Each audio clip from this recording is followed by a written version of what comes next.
playing rapid and blitz. Indeed, he's been terrorizing online chess for many, many years. Really tricky, crafty player. He adjusts his pieces.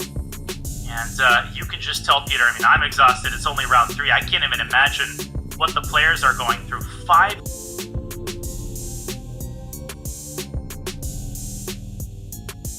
G6 is how this game started.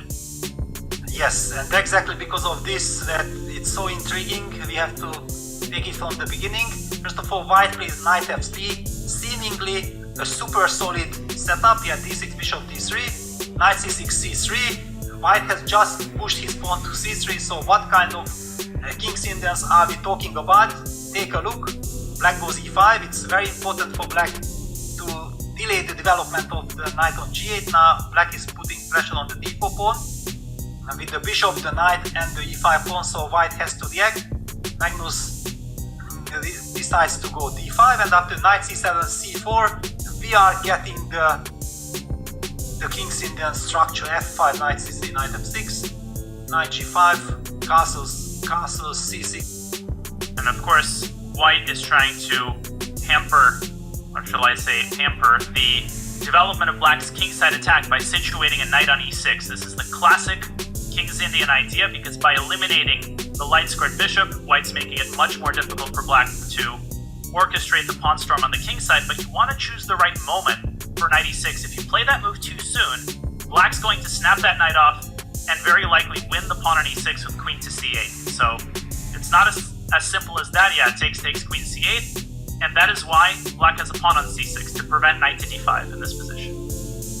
Yes, exactly. This is very important, and that's why we can already appreciate Magnus's move queen b3 very much, eyeing the b7 pawn, and indirectly also eventually protecting the e6 pawn later on. So queen b3, king h8 played. Okay, but what now? Does Magnus want c5? Immediately. Yes.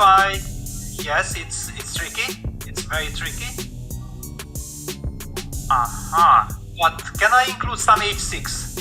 Just to clarify the situation. If I play h6 now? Maybe dc now, after h6. H6 dc, what a trick.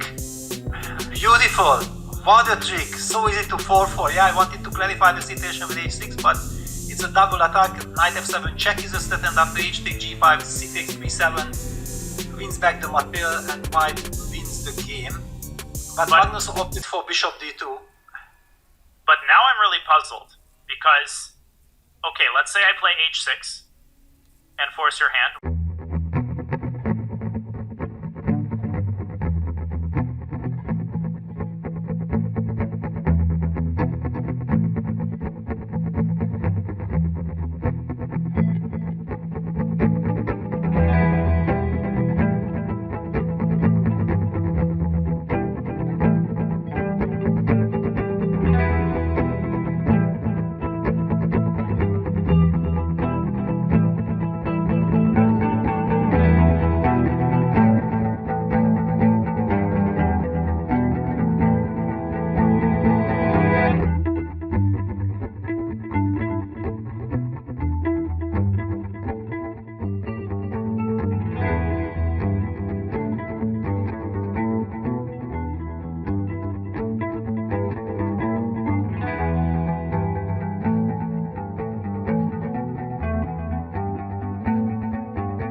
Wow, Queen G4 he played.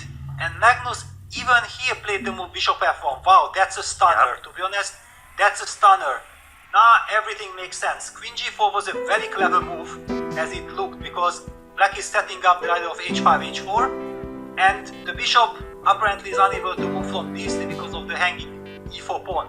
But Magnus says, no guys, let's not get fooled, because after Bishop F1, there is no way of Black capturing the E4 pawn because he is losing material. After Knight takes E4, White can play H3, taking the Queen away, and after Queen F5, White probably follows up with G4, and there is no way the Queen protects the Knight on E4, and White picks it up.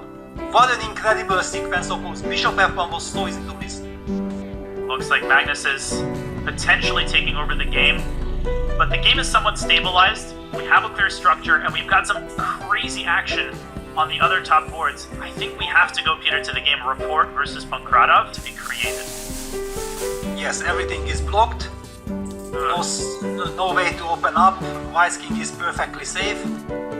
And White is actually winning the battle on the queen side. Yeah, we shouldn't be counting pawns that Black has an extra pawn. That pawn is absolutely useless. If White starts collecting, White might just collect all of Black's pawns. A7, D6, E5, A7, E5, they might just fall all at once. One by one. And a couple of other updates. Very quietly, Yu Yangyi is about to have 3 out of 3. He is destroying his compatriot Shu Dashun. This was a disaster from the very beginning, and it looks like a very one-sided position. Wow, look at this construction. There's still no threats against White's king.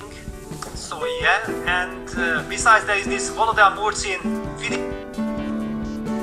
which I also feel that could be a very interesting battle.